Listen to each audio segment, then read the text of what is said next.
Hai Bung, salam pencerahan. Kembali bersama saya Reza Watimena di kanal Rumah Filsafat untuk membangun dunia yang sadar dan bernalar sehat. Itulah moto kami. Dan ngomong soal keadaan sekarang ya, kita jaga kesehatan ya.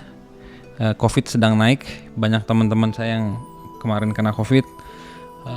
Kebetulan cepat sembuh, tapi ya lebih baik menjagakan daripada mengobati. Jangan lupa cuci tangan seperti menggunakan hand sanitizer, makan yang sehat, tidur yang cukup, menikmati hidup, menenangkan pikiran dengan meditasi atau yoga mungkin gitu. Dan ngomong-ngomong soal menenangkan pikiran dan mencapai kedamaian batin, penting untuk mengisi hidup kita dengan ilmu pengetahuan. Dan kebetulan di Indonesia kita budaya membaca itu kan masih rendah ya. Maka penting untuk belajar meningkatkan budaya membaca tadi ya, mengisi batin kita, pikiran kita dengan hal-hal yang berguna, hal-hal yang bisa membantu hidup kita. Nah, salah satunya yang paling penting adalah membaca buku-buku filsafat. Kebetulan saya menulis sudah banyak buku sebenarnya, bisa dilihat di sosial media Rumah Filsafat ataupun sosial media pribadi saya. Tapi kebetulan yang di sini cuma ada 4 karena malas bawanya banyak juga gitu kan, dan dijajar gitu kesannya kayak buka lapak gitu kan. Nah, buku seperti Urban Zen ini buku soal spiritualitas untuk orang modern, universal, tidak untuk agama tertentu. Buku filsafat untuk kehidupan, sebuah tulisan-tulisan pendek yang populer, sederhana, enak dibaca tentang tema-tema dalam hidup manusia. Soal duka, soal patah hati, soal bunuh diri, soal depresi, soal perselingkuhan gitu ya. Filsafat perselingkuhan. Kita akan bahas tema itu suatu hari nanti. Ini ada buku lama saya 2015, Filsafat sebagai Revolusi Hidup. Saya ingat saya buat buku itu waktu Pak Jokowi mencalonkan diri sebagai presiden tahun 2014. Saya di Jerman waktu itu, saya menulis buku ini. Saya berharap Jokowi akan melakukan revolusi mental. Harapannya menggunakan buku saya ya. Semoga dia membaca buku saya. Amin. Pak, baca Pak buku saya, Filsafat sebagai Revolusi Hidup. Mungkin untuk presiden berikutnya ya gitu. Dan lalu ada buku Protopia Filosofia, berfilsafat secara kontekstual. Jadi filsafat-filsafat yang relevan dengan hidup manusia. Karena hobi saya itu nulis buku, bukan buku-buku filsafat yang rumit ya. Karena saya juga kesel kalau ada orang nulis buku filsafat yang rumit, bikin pusing gitu. Jadi maka saya memutuskan untuk menulis hal-hal yang populer, hal-hal yang receh, tapi dilihat dari kacamata filosofis yang mendalam ya, dengan perpaduan antara refleksi filsafat dan penelitian ilmu pengetahuan gitu ya, supaya bisa memberikan pencerahan, bisa membuat hidup kita semakin bermutu. Dan apa yang saya bahas di kanal Rumah Filsafat ini selalu merupakan hasil dari pemikiran saya ya, sudut pandang saya, pengamatan saya. Nah, tema kita hari ini tema yang menarik, tema abadi, soal Tuhan. Jangan kemana-mana.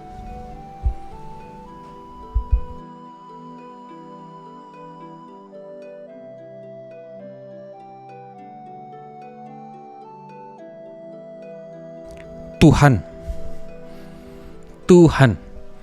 Apa yang teman-teman rasakan ketika mendengar kata itu ya? Apalagi kita di Indonesia ya. Tuhan adalah entitas tertinggi, sang pencipta segala sesuatu dan pemelihara segala sesuatu. Orang-orang beragama berdoa kepada Tuhan, memohon kesehatan, keselamatan hidup, bahagia di dunia dan di akhirat gitu ya. Tuhan. Ada banyak analisis tentang apa arti kata Tuhan ya. Salah satu yang menarik buat saya adalah Tuhan dari kata tohen dalam bahasa Yunani kuno, artinya the one, yang satu.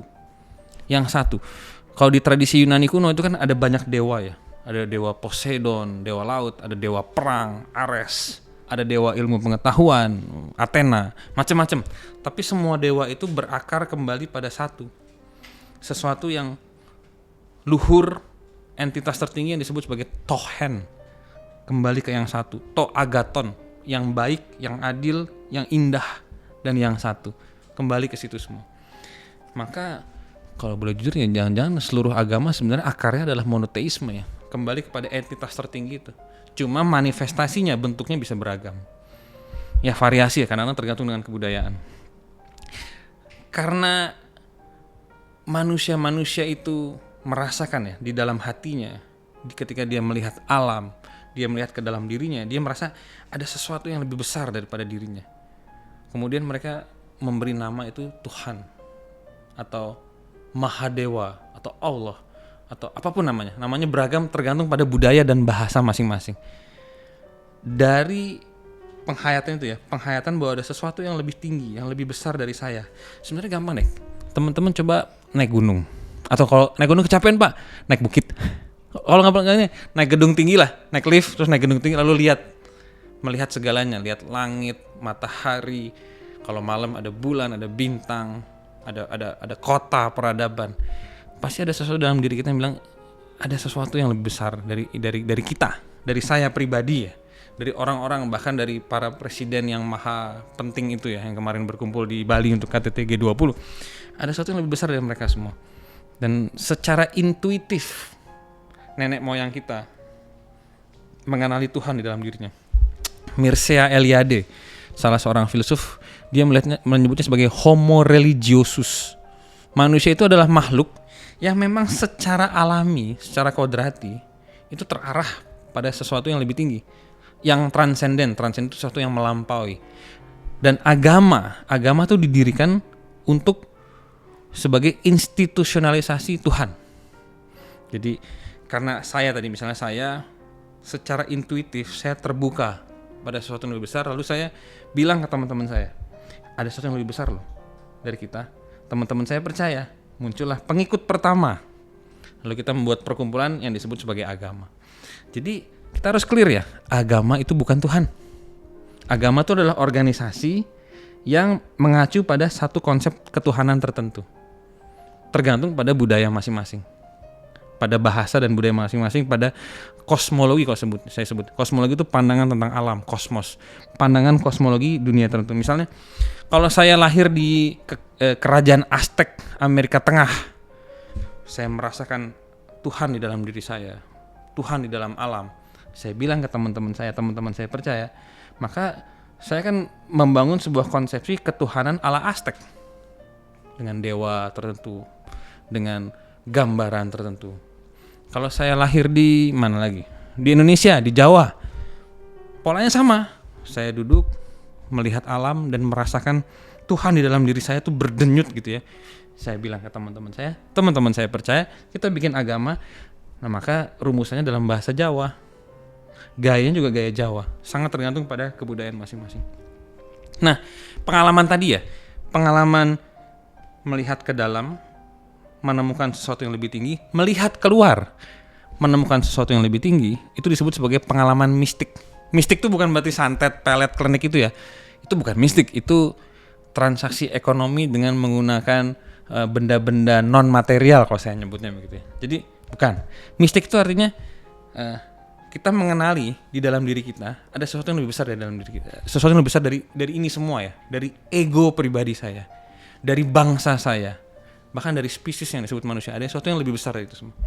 Nah, dari pengalaman mistik ini dibangunlah sebuah organisasi, sebuah institusi yang kita sebut sebagai agama. Maka secara pendek dapat disampaikan agama adalah institusionalisasi pengalaman mistik. Nah, kalau mau dibikin lebih sederhana, agama adalah organisasi dari orang-orang yang sudah mengalami Tuhan di dalam dirinya dan melihat Tuhan di dalam segala yang ada. Sebegitu luhurnya agama sebelum politik dan ekonomi mencampurinya dan membuatnya menjadi kacau.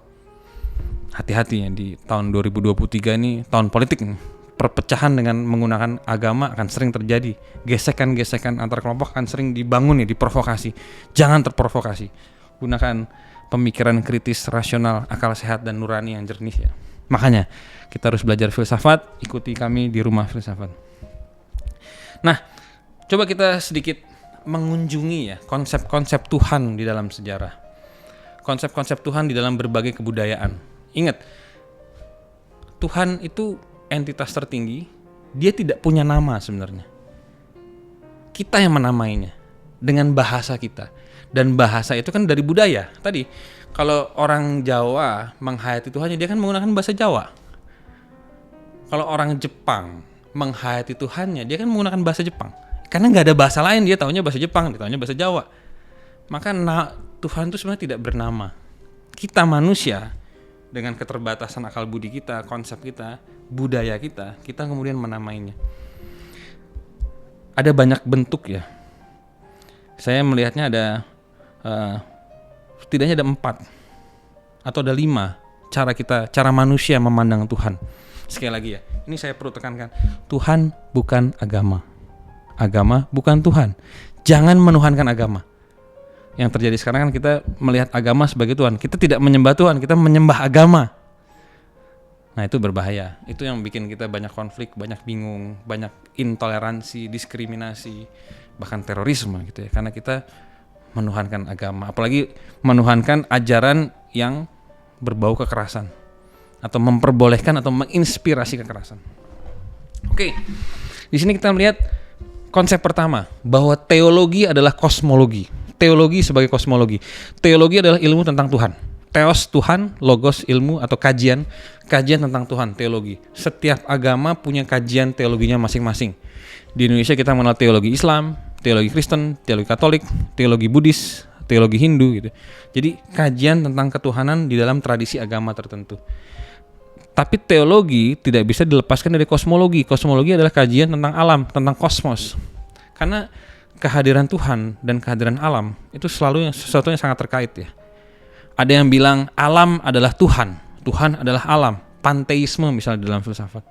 Ada yang bilang panentheisme, panentheisme itu Tuhan menciptakan alam, alam adalah bagian dari Tuhan, tapi Tuhan lebih besar daripada alam.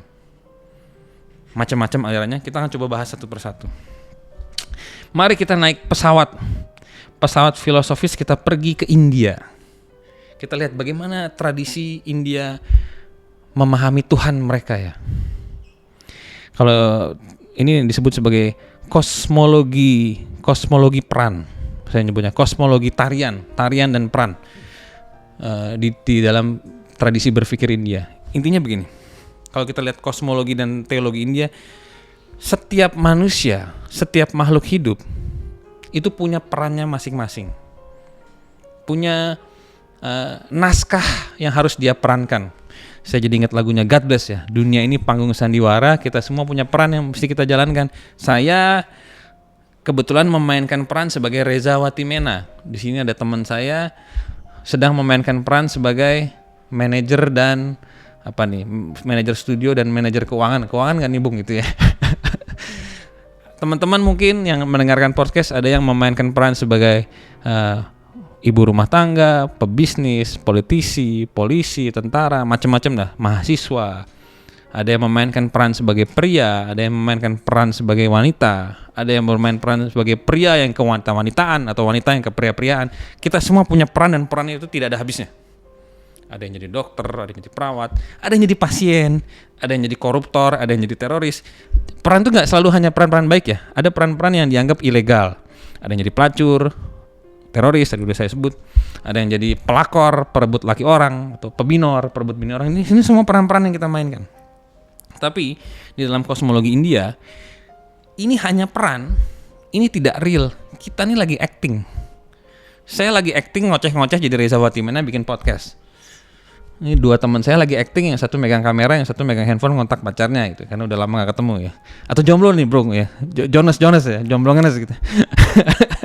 Siap dicariin.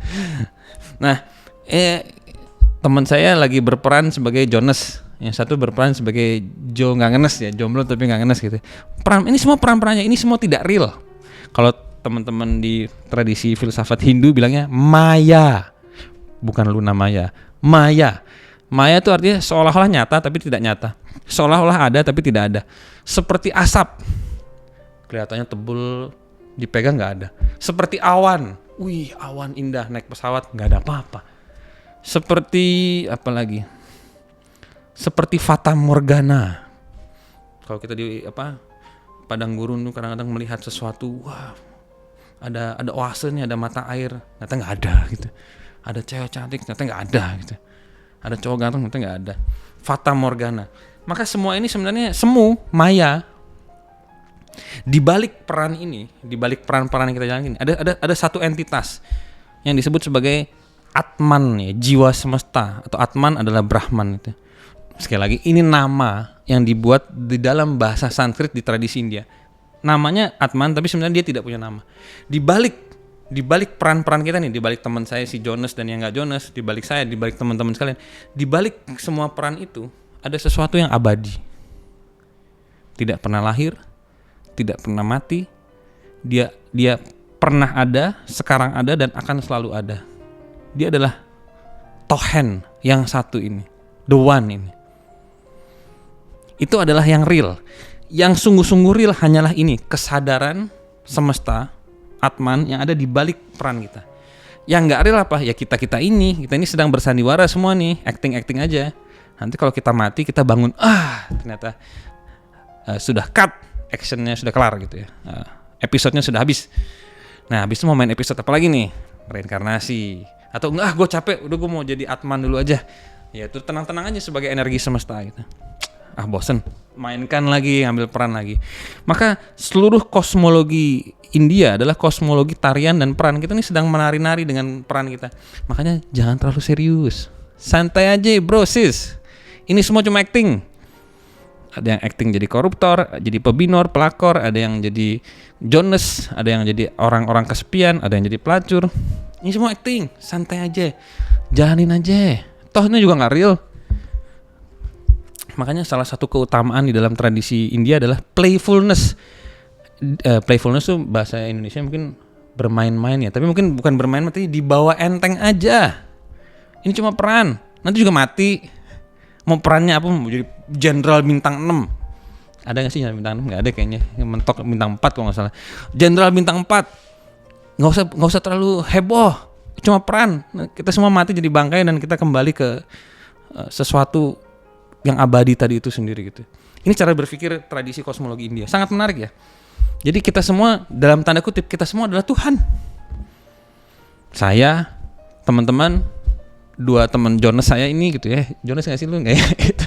Dan semua manusia di muka bumi ini dalam tanda kutip adalah Tuhan. Kita Tuhan yang sedang berpura-pura mengambil peran tertentu, yang sedang kita adalah Tuhan yang sedang acting. Makanya kalau di tradisi India itu ada namaskaram atau namaste, artinya saya Tuhan di dalam diri saya menghormati Tuhan yang ada di dalam dirimu. Namaste, namaskaram. Itu bukan ciri mbak-mbak yoga yang suka namaste dengan baju seksi, itu salah satu segmen aja. Tapi namaste itu artinya itu Tuhan di dalam diri saya menghormati Tuhan di dalam dirimu. Tapi berbahaya kalau bang ada Tuhan dalam diri saya, tapi di dalam dirimu tidak ada Tuhan, hanya saya yang Tuhan. Itu berbahaya. Itu sedikit penyakit kejiwaan megalomania, narsisme itu ya. Itu berbahaya. Tapi kalau saya ada Tuhan dalam diri saya, di dalam diri kamu juga, di dalam diri hewan, tumbuhan, gunung, bintang, planet, langit, ada Tuhan di situ semua. Ya memang begitu adanya dari tradisi kosmologi India. Jadi sekali lagi bro sis, santai aja. Ini semua acting. Ini semua maya, ilusi. Nanti kalau kita mati kita bangun semua kok. Ya berantem boleh, korupsi boleh, jangan banyak-banyak tapi ya. Jalankan peran kita. Ada cerita menarik ya di tradisi epos Mahabharata ya, di dalam tradisi India itu perang besar antara Pandawa dan Kurawa. Perang besar. Kalau di versinya sih Pandawa nih pihak baik, Kurawa nih pihak jahat. Perang, ya namanya cerita tau lah ya yang menang yang mana ya. Yang menang adalah Kurawa ya bukan. Yang menang adalah Pandawa. Pandawa menang, Kurawa karena jahat kalah kan. Nah pada akhir cerita Pandawa meninggal. Kan orang baik meninggal masuk surga gitu ya. Nah di surga, wah masuk surga cuy gitu ya. 5 saudara Pandawa ini siapa Yudhistira, Arjuna, Bima masuk ke dalam surga. Di surga ternyata, kok ada Kurawa? Ini ngapain nih Kurawa jahat ini masuk surga juga? Kurawa, kita udah lama cuy di sini. Lu kemana aja gitu kan? Ternyata Kurawa juga masuk surga, orang jahat juga masuk surga. Kenapa? Karena kita semua adalah dalam tanda kutip Tuhan dan kita jalanin peran kita masing-masing. Ini Kurawa itu jadi jahat bukan karena dia jahat, dia sedang acting jadi jahat dan actingnya bagus, perannya bagus, bersungguh-sungguh menjalankan perannya, maka masuk surga. Jadi tenang aja, dibawa enteng aja gitu. Ya kalau lagi depresi boleh lah, tapi ingat depresi pun ilusi. Lagi patah hati boleh, tapi ingat kita sedang bermain peran patah hati gitu ya. Kita sedang bermain peran sebagai orang depresi. Ini peran, santai aja gitu. Itu tradisi India. Nah lah, kita bergeser dari India ke Timur Tengah. Tradisi Yahudi, Kristen, Islam yang kebetulan sangat dominan di Indonesia ya. Kalau tradisi India tadi tersebar di India, tapi India itu kan besarnya 1,1 miliar penduduknya. Kita ini 270, 80. Setengah aja nggak ada India ya. India itu 1,1. Cina 1,3 miliar. Itu orang semua tuh ya, 1,3 miliarnya. Jadi ya itu kalau di India. Dan agak menyebar ya ke tradisi Nepal, Bhutan, Tibetan, agak menyebar tradisi kosmologi tadi, kosmologi peran. Makanya tradisi Hindu Buddhis tuh melihat dunia ini sebagai sesuatu yang tidak permanen ya, terus berubah, ilusif. Kalau ada satu Master Rinpoche itu dari Tibet, dia bilang dunia ini ada tapi tidak ada, exist but not exist at the same time. Maka santai aja, nggak usah terlalu dipikirin, tuh semua ini ada dan tidak ada. Dan ketika kita mati kita semua bangun kok. Kita bangun pada diri kita ya, siapa kita sebenarnya, jiwa semesta, kesadaran universal tadi. Oke, kembali ke Timur Tengah. Bagaimana peradaban Timur Tengah melihat Tuhan? Teman-teman di tradisi Yahudi, tradisi Kristen, Katolik, dan tradisi Islam melihat Tuhan. Ya, mungkin di Indonesia sudah banyak ya. Tuhan sebagai Raja, Sang Pencipta yang harus disembah, harus dipuji, harus diberikan macam-macam supaya Tuhannya senang. Kalau Tuhannya senang, kita akan mendapat berkah. Itu yang saya sebut sebagai kosmologi raja, atau teologi dan kosmologi raja. Tuhan tidak hanya menciptakan, tidak hanya memelihara, tapi harus disembah, harus dipuji-puji. Kalau nggak disembah, nggak dipuji-puji, dia marah. Kalau dia marah, dia akan mengirimkan bencana. Makanya harus disembah lagi, dipuji-puji lagi supaya dia baik, tidak mengirimkan bencana. Logikanya seperti itu cara berpikirnya. Ya, teman-teman yang beragama Kristen, Islam, Katolik, Yahudi pasti merasakan itu dalam agamanya masing-masing. Saya sendiri dari lahir didoktrin semacam itu ya. Saya harus memuji Tuhan, memuji kebesarannya. Saya harus menghormati Tuhan, menghargai Tuhan, jangan menyebut nama Tuhan secara sembarangan gitu ya. Diajarinya macam-macam gitu. Itu karena saya berkembang dalam tradisi kosmologi raja. Tuhan sebagai raja. Nah, biasanya ada susunan itu. Ada Tuhan sebagai raja, lalu ada wakilnya, ada prajurit-prajuritnya, ada yang pakai pedang, ada yang pakai sayap, macam-macam. Jadi ada hierarki. Lalu ada orang-orang suci, ada orang-orang yang dianggap dekat dengan Tuhan, dan ada umat-umat biasa seperti saya ini yang mbalelo, bandel gitu ya. Ada umat-umat yang baik. Jadi ada hierarki. Karena itu kosmologi raja saya sebutnya. Tuhan paling tinggi, ada wakilnya, ada prajuritnya, ada manusia-manusia yang diberkahi gitu ya. Dan ada saya begini, umat biasa gitu. Itu khas Timur Tengah. Menyebar di Indonesia bersama dengan penyebaran Kristen dan Islam ya. Jadi 3 agama ini ya, Yahudi, Kristen, Islam nih 3 agama yang bersaudara sebenarnya. Yang punya akar yang sama, ajarannya mirip, kosmologinya mirip, teologinya mirip, filsafatnya pun mirip. Nah, jadi kita sudah ke India, sudah ke Timur Tengah, sekarang kita pindah ke Cina. Cina akan mempengaruhi Korea dan Jepang. Peradaban besar juga seperti saya bilang, Cina itu penduduknya 1,3 miliar, Jepang sekitar 80 juta, Korea sekitar 40 juta. Jadi ini sebuah hemisfer atau bagian dunia yang jumlah penduduknya banyak sekali ya. 1,7, 1,8 miliar. Nah, bagaimana peradaban Cina memandang Tuhan? Ini agak menarik.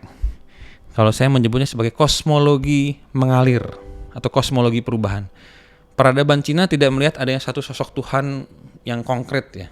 Tadi kesadaran murni atau Tuhan sebagai raja, enggak. Peradaban Cina melihat Tuhan sebagai sebuah aliran yang berlangsung terus-menerus, yang mengalir setiap detiknya. Kalau di filsafat Tao, Tuhan adalah the Tao, Sang Tao itu sendiri. Dia tidak memerintah, tapi dia mengalir di dalam segalanya. Dia menumbuhkan, tapi tidak memerintah. Dia merawat, tapi tidak menuntut pujian ataupun penyembahan. Dia hanya ada, menghidupkan dan mengalir dari saat ke saat. Ini kosmologi teologi mengalir ya, kosmologi teologi yang berkembang di Cina, Korea dan Jepang ya. Dan ini akhirnya melahirkan banyak tradisi spiritual seperti teman-teman yang belajar Qigong, belajar Tai Chi yang kalau ada film kungfu tuh begini-begini gitu ya. Ini sebenarnya mengikuti gerakan aliran alam. Saya pernah belajar Tai Chi Qigong juga dulu. Mengikuti gerak bambu, set begini, mengikuti gerak energi dalam diri begini. Tujuannya adalah manusia harus menjadi sealami mungkin, senatural mungkin, sehingga dia sinkron dengan energi semesta, dengan alam. Makanya diajarin gerak seperti gerak pohon, seperti gerak aliran gerak aliran air, gerak bambu, nafas juga seperti pohon yang bergerak gitu ya, mengikuti gerak burung-burung di udara, air terjun, bagaimana gerakannya, aliran sungai. Tujuannya adalah manusia, batin kita menjadi selaras dengan alam. Kita berhenti terjebak pada konsep-konsep, pada pikiran-pikiran yang berlebihan, dan menurunkan itu semua ke dalam gerak senada dengan alam. Itu makanya teman-teman ya di Tai Chi dan tradisi yang mempelajari Tai Chi dan Qigong itu menjadi sangat seimbang ya. Batinnya damai, tubuh fisiknya seger. Kadang-kadang yang usianya udah tua banget tapi kelihatannya masih muda banget, jadi awet muda. Makanya teman-teman yang ingin awet muda nggak usah belanja skincare mahal-mahal gitu ya. Belajar filsafat Asia, filsafat Cina, filsafat Asia secara keseluruhan. Itu adalah obat awet muda yang muncul dari dalam ya, lebih murah. Dan tidak hanya memberikan kemudaan tapi memberikan kedamaian ya, kestabilan batin ya di hadapan dunia yang terus berubah gitu ya. Jadi itu inti dari kosmologi Cina ya, kosmologi perubahan ya. Dengan senada dengan alam, selaras dengan alam, kita akan mendapatkan kebahagiaan yang sejati, ketenangan yang tidak tergoyahkan, kesehatan tubuh dan pikiran yang luar biasa, dan pengetahuan yang mendalam soal kehidupan, kebijaksanaan, wisdom. Kita jadi ngerti soal tubuh kita sendiri. Makanya di Cina berkembang tradisi acupuncture, acupressure, tradisi pengobatan Cina ya, Chinese medicine itu ya, yang di Indonesia sebenarnya cukup besar itu dipraktekkan kiri kanan ya. Dan itu tradisi yang sudah jauh lebih tua dari tradisi kedokteran modern yang masih 200 tahun paling lama kedokteran modern dengan rumah sakit dan para dokter itu. Teman-teman kita di Cina sudah memahami soal hidup dan tubuh manusia udah ribuan tahun dan tak terhitung ya. Jadi kita sudah melihat ada 3 bentuk kosmologi dan teologi besar ya. Di India kosmologi peran, di Timur Tengah kosmologi raja, kosmologi hierarki. Kita lihat di Cina, Korea dan Jepang ada kosmologi aliran semesta itu ya, menjadi senada, selaras, sealami mungkin sebagai manusia supaya sejalan dengan alam itu ya. Lalu kita pergi ke Eropa. Di Eropa juga punya tradisi yang menarik ya di dalam memahami Tuhan. Saya mengutip pemikiran Thomas Aquinas, seorang filsuf abad pertengahan, hidup tahun 1200-an, pemikir besar di dalam tradisi filsafat Eropa. Thomas Aquinas punya 5 argumen tentang pembuktian adanya Tuhan. Saya hanya mengutip 2. Karena 2 itu menurut saya yang paling relevan ya, paling kena gitu ya. Yang pertama adalah dia melihat Tuhan sebagai causa prima atau penyebab utama. Segala-galanya itu punya sebabnya. Saya bisa ada karena adanya orang tua saya bisa sehat karena saya makan gitu ya. Saya bisa seger karena saya mungkin belajar gitu ya. Jadi semua itu ada sebabnya. Tapi kalau sebabnya dirunut sampai sebab-sebab yang paling belakang, sebab-sebab yang paling utama, muncullah yang disebut sebab yang pertama. Causa prima, sebab yang pertama dan terutama yang Thomas Aquinas sebut sebagai Tuhan, Sang Pencipta. Nah ini sebenarnya pembuktian logis soal keberadaan Tuhan ya, bukan pembuktian iman ya. Oh baca buku suci, kitab suci, bukan, tapi pembuktian logis rasional aja. Contoh lah misalnya botol ini ya, mereknya sudah dicabut, sudah aman gitu ya, tidak ada sponsor gitu. Belum gitu ya, silahkan kalau ada yang mau sponsorin gitu. Kita lihat botol ini. Dari mana botol ini muncul? Dari plastik. Dari mana plastik muncul? Dari zat kimia yang diolah manusia. Dari mana zat kimia ini muncul? Dari mana manusia muncul? Dari bapaknya ibunya. Zat kimia muncul dari alam. Alam dari mana? Terus diruntut sampai mentok, tok. Sampai yang disebut causa prima. Penyebab utama yang pertama. Yang paling mendasar. Nah itulah yang disebut Thomas Aquinas sebagai Tuhan. Itu konsepsi Tuhan yang sangat filosofis dan sangat rasional. Yang kedua adalah kita melihat di dunia ini banyak hal-hal yang sementara ya, hal-hal yang terbatas. Kayak misalnya saya ini kan sementara ya, saya lahir, saya hidup, nanti saya mati. Teman-teman juga lahir, numpang hidup, nanti mati. Botol plastiknya juga dia diciptakan, kepake, nanti dibuang di sampah dan hancur. Semuanya sementara, semuanya terbatas. Nah Thomas Aquinas bilang yang terbatas ini, yang sementara ini harus punya fondasi yang tidak terbatas. Yang sementara tidak bisa berdiri sendiri, dia harus punya pegangan pada yang tidak sementara, yang abadi. Nah, yang abadi ini disebut sebagai Tuhan. Finite, yang terbatas, berpijak pada the infinite, yang tak terbatas. Nah, karena kita bisa melihat segalanya sementara, segalanya terbatas, maka kita secara logis mengandaikan di balik semua yang terbatas ini, buku ini ada, dibaca orang, suatu saat lagi akan dibuang jadi sampah gitu ya. Hand sanitizer diciptakan, dipakai sebentar terus dibuang gitu. Di balik segala yang sementara dan terbatas ini ada sesuatu yang secara logis diandaikan, sesuatu yang tidak terbatas dan abadi, yang disebut sebagai Tuhan. Nah, ini yang disebut Tuhan para filsuf, terutama filsuf Eropa. Kalau tadi kita bahas filsuf Asia, Tuhan para filsuf di Asia, Tuhan kosmologi Pran, Tuhan yang sedang berakting. Kita ini sebenarnya Tuhan yang sedang berakting di India. Kita sebenarnya bagian dari hierarki ketuhanan, Tuhan para raja, Tuhan raja, kosmologi raja di Timur Tengah. Kita ini adalah bagian dari aliran energi semesta yang disebut sebagai Tao atau Qi di dalam tradisi Cina. Di Eropa kita melihat Thomas Aquinas dengan pembuktian logisnya gitu ya.